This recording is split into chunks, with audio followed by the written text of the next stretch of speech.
김성윤, 네. 남주혁, 네. 신재혁, 네. 이시혁, 네. 정찬혁, 네.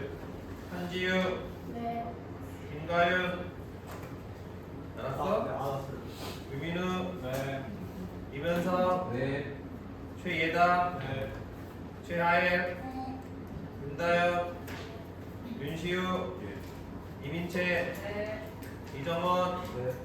이현석, 정하늘, 알았어요. 김예빈, 네. 황예진.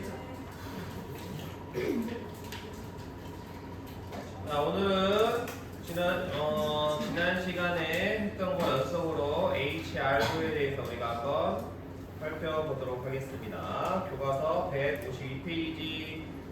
지난 시간에 여기 여러 가지 별들을 통해서 별들을 구분했다. 별들을 크게 세 가지로 구분하셨습니다. 그렇죠? 여러분들이 했던 것들이 바로 요 내용이 되겠죠. 지난 시간에 했던 거 좀 확인해 보면 요걸 그래프에서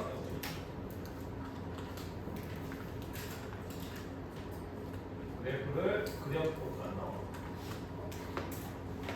이렇게 그래프를 그리셨죠. 그래서 크게 세 가지 집단으로 나오고 세 가지가 나오고 가장 많이 별들이 분포하는 영역은 왼쪽 위에서 오른쪽 아래로 이어지는 그러한 영역이다라는 것을 우리가 지난 시간에 여러분들이 직접 해봤습니다. 그리고 그거 외에도 표면 온도는 낮지만 광도는 높은 저 B라고 해당하는 집단, 표면 온도는 높지만 광도는 낮은 C라고 하는 집단, 이렇게 집단을 별들을 나눌 수 있다.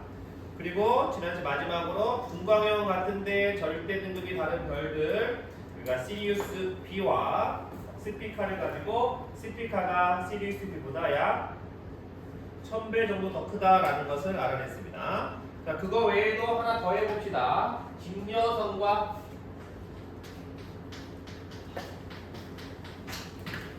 그 다음에 프론키오 B,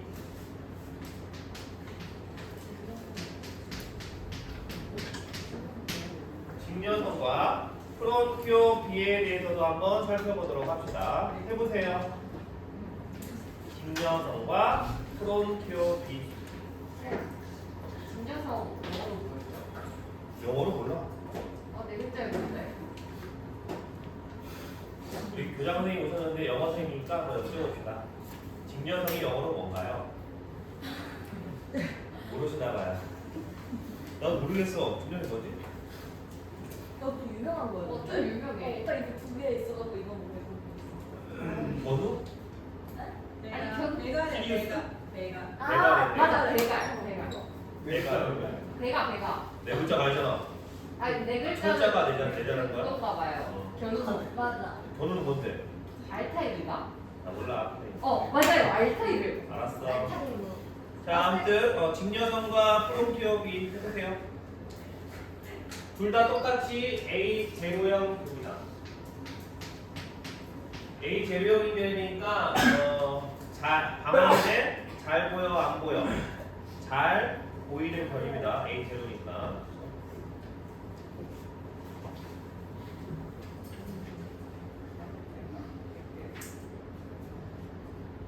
어저께 우리가 스피카와 시리우스 B 했던 거 방법으로 똑같이 하시면 됩니다.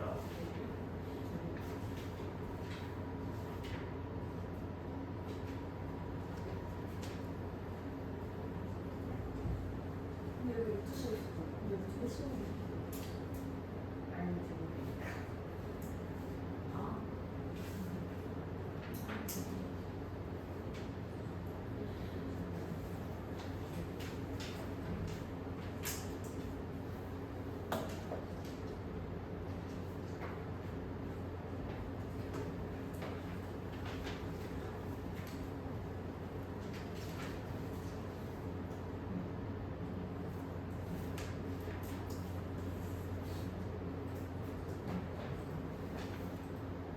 자, 해봤습니까? 지난 시간에 배웠던 광도와 연관녀석 4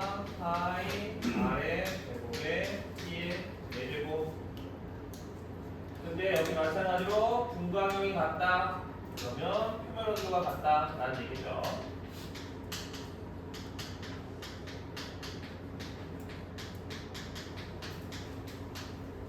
그러면 두 별의 광도가 다르기 때문에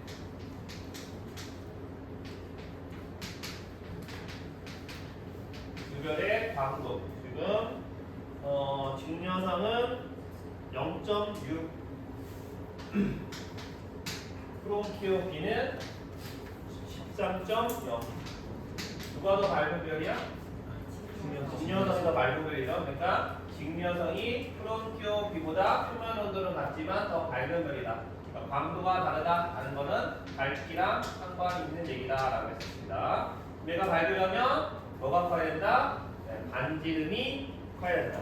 즉 직녀성이 크롬키오비보다 반지름이 크다라고 보시면 되겠습니다. 그러면 등급이 몇 배 차이나요? 등급이 직녀성하고 크롬키오비이 약 10.4 등급 차가 나죠? 그러면 얘는 몇 배 더 밝은 거야? 5등급이 100배니까 10등급은 10,000배. 2.5는 2등급 차이 나니까 거기다가 곱하면 약 몇 배? 90,000배 차이가 나요. 90,000배. 90,000배. 직녀성이 크롬키오비보다 5등급이 100배, 10등급이 100의 제곱배, 그럼 12등급은 2.5의 제곱으로 가시면 되겠죠? 그래서 곱해주면 전체적으로 12등급 차이 난다. 그러면 보통 약 12등급 차는 약 90,000배가 됩니다. 90,000배니까 루트 씌우면 어떻게 돼요? 몇 배 정도 크게 난다? 약 300배. 여기 보시면 두 번째인데요. 첫 번째 거 지난주에 했던 거고 두 번째 거 약 90,000배 차이 나기 때문에 약 300배 정도 크게 난다. 루트를 씌워야겠죠. 루트 씌우면 직녀성이 크롬키오비보다 약 300배 더 크다라는 것을 알 수가 있습니다. 그래서 별의 광도와 반지름, 표면 온도의 관계를 따라서 광도를 알면 반지름도 알 수 있고 광도를 알면 표면 온도도 알 수 있고 표면 온도와 광도를 알면 이렇게 반지름을 별끼리 서로 비교할 수가 있다라는 것입니다. 자, 그러면 그 표 중에서 반지름이 가장 큰 별은 뭘까요? 교과서 152페이지 표 중에서 반지름이 가장 큰 별이라고 생각되는 거. 반지름이 가장 큰 별 뭐라고 우리가 추정할 수 있을까요? 반지름이 가장 큰 별. 요 공식에 이거 하면 어떤 것들이 큰 거예요? 광도는 크고 뭐가 다른 거야? 표면 온도는 낮은 별이 반지름이 가장 큰 별이겠죠? 네. 거기에 해당하는 별이 뭐냐라고 물어보는 겁니다. 그러면 뭘부터 찾아요? 안타레스나 베텔게우스나 마너드에서 찾으셔야겠죠? 얘가 표면 온도가 가장 낮은 M형이니까 카페인까지 포함해서 그렇죠? 근데 그 중에서 광도가 가장 큰 게 안타레스하고 베텔게우스죠. 네. 두 가지가 표면 온도가 가장 큰 거, 광도가 가장 큰 거예요. 그럼 안타레스하고 베텔게우스 중에서 누가 더 크냐라고 하면 안타레스가 더 크다, 반지름이 크다라고 이렇게 이야기를 할 수가 있습니다. 아시겠습니까? 그래서 요것도 하나 기억을 해주셔야 합니다. 반지름이 어떠한 주어진 표에서 별이 가장 큰 별을 나타낼 때는 어떤 걸 찾는다? 광도가 크고 표면 온도가 낮은 별을 찾으시면 됩니다. 광도가 크고 표면 온도가 낮은 별. 표면 온도는 중간형으로 나타낼 수 있으니까 그렇게 살펴보시면 되겠어요. 자, 이렇게 지금까지 한 이런 모든 활동들을 누가 했느냐? 1910년대에 페르츠 스프롱과 넘어가세요. 러셀이라고 하는 과학자가 요거를 이제 별의 표면 온도와 광도 사이의 그래프를 그리고 별을 분류해서 특성을 파악했습니다. 이렇게 별의 표면 온도와 분광력 그리고 광도 사이의 그래프를 나타내는 요 표를 뭐라고 하냐? 바로 HR도라고 합니다. 이 HR도를 통해서 우리가 뭘 할 수 있냐? 앞으로 배울 별의 진화 단계 그리고 단지력, 그다음에 밀도 등을 그 HR도를 통해서 여러분들 이제 파악할 수 있으셔야 돼요. 아시겠습니까? 파악할 수 있으셔야 돼요.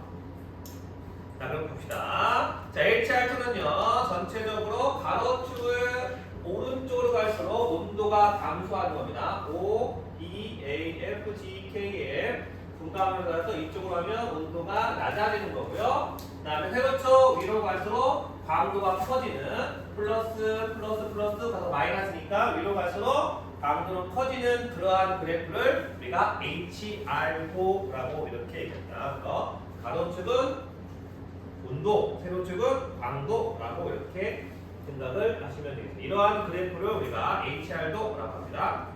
자, 그럼 이 HR도에서 가장 많이 있는 쪽이 바로 왼쪽 위에서 오른쪽 아래로 이루어지는 좁은 띠의 영역에 분포하는데 이 표를 우리가 주계열성이라고 합니다. HR도에서 왼쪽 위에서 오른쪽 아래로 이렇게 길게 이어져 있는 어저께 여러분들이 같이 그래프로 그렸던 이 영역에 해당하는 녀석을 주계열성이라고 이제 명칭을 붙였습니다. 주계열성. MK에서는 외성이라고도 얘기했고요. 역시 마찬가지 MK에서도 5 등급에 해당하는 애가 바로 주계열성에 해당합니다. 그래서 MK 우리가 지나가는 MK 분류법이랑 HR도 서로 이렇게 왔다 갔다 이렇게 하시면 되겠어요. 자, 그 중에서 이제 태양의 표면 온도가 약 5,800K고요. 절대 등급은 약 3.8K, 3.8 등급이 주기열에 해당하는 게 바로 태양이다라고 보시면 되겠습니다. 자, 이 주기열성의 특징은 이게 중요한 겁니다. 이게 중요한 거예요. 오른쪽 위에 분포할수록 표면 온도가 높고 별의 반지름과 질량이 크다. 또 주계열성 같은 경우에는 자, 주계열성의 특징은 이겁니다. 주계열성의 특징은 표면 온도가 높을수록 광도가 크다라고 하는 게 주계열의 특징입니다. 표면 온도와 광도가 비례하는 관계를 가지고 있다라는 겁니다. 그래서 우리가 나중에 우리 별들에 대해서 여러 개 비교를 할 텐데 주계열성 별 A, B, C 이렇게 비교할 겁니다. 주계열의 경우 그러면 여러분 뭘 생각하면 돼? 아, 주계열 같은 경우에는 표면 온도가 높을수록 광도가 크다. 다른 말로 하면 광도가 크면 표면 온도가 높은 별이 주계열성이다 라고 이렇게 여러분들이 생각을 하셔야 됩니다. 오른쪽 위가 아니고 왼쪽이네요. 잘못된 건가? PPT 잘못된 거예요. 왼쪽 위에 분포할수록 이라고 했습니다.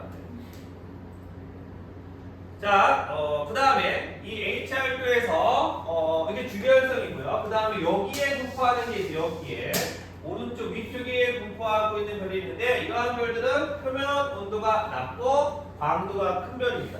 이러한 별들 우리가 적색 거성이라고 합니다. 그래서 이 적색 거성의 특징은요, 별의 표면 온도가 낮기 때문에 붉은색을 져요. 파장이 표면 온도가 낮으면 파장이 길어지게 되고요. 그러면서 붉은색을 띠게 됩니다. 그래서 적색 거성이라고 이렇게 표현하는 거예요.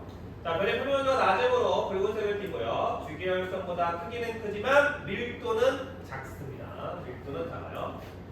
표면 온도가 낮은데도 불구하고 반지름이 큰 까닭은 광도가 크기 때문이다. 광도가 큰 까닭은 반지름이 매우 크기 때문이다. 라는 거고요.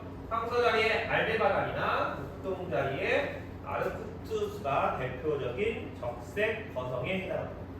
나중에 별의 진화 단계를 가면 적색 거성이 어떤 단계인지도 제가 설명하겠습니다. 일단 지금 현재 관측되는 별들을 이야기합니다. 그 다음에 적색 거성보다 조금 더 위에 있는 애가 있습니다. 적색 거성보다 위에 있는 애들이 있어요. 즉, 이쪽에 있는 애들이 있어요. 적색 거성보다 위에 있는 애들은 우리가 초거성이라고 합니다. 초거성. 적색 거성보다 위에 있는 것들 초거성. 역시 마찬가지로 분광형은 적색 거성이라 비쌀 수 있지만 강도가 매우 크다라고 보시면 되겠습니다. 강도가 매우 크다. 대표적으로 오리온자리 베텔게우스하고 정갈자리의 안테레스가 바로 이 대표적인 초거성에 해당합니다. 자, 마지막으로 여기 왼쪽 아래에 분포하는 녀석들이 있어요. 여기에 분포하는 녀석들이 있어요. 여기에 분포하는 녀석들. 왼쪽 아래에 분포하는 녀석들은 표면온도는 높은데 강도가 매우 작은 별들입니다. 이러한 별들 우리가 백색 외성이라고 합니다. 백색 외성. 표면온도가 높아서 보통 A형 별처럼 백색으로 보입니다. 그래서 백색 외성이라고 이렇게 이야기를 하고요. 표면온도가 매우 높지만 강도가 매우 작은 가닥은 별의 반지름이 매우 작기 때문이다 라고 이렇게 기억을 하시면 되겠습니다. 그래서 크기는 지구와 비슷한 것도 있지만 질량은 지구와 비슷한 크기는 지구와 비슷한데 질량은 태양과 비슷해요. 크기는 지구와 비슷한데 즉 부피 크기는 지구랑 비슷해. 질량은 너랑 비슷해. 질량은 태양과 비슷해. 작은데 매우 무겁다는 얘기입니다. 작은데 매우 무거워. 그래서 밀도가 매우 큰 행성 별이라는 밀도가 매우 크다. 밀도가 매우 큰 별이 바로 백색 외성이 되겠습니다. 아시겠습니까? 여러분 교과서 154페이지 보시면 그런 내용의 표가 잘 나와 있습니다. 참조하시면 되겠어요.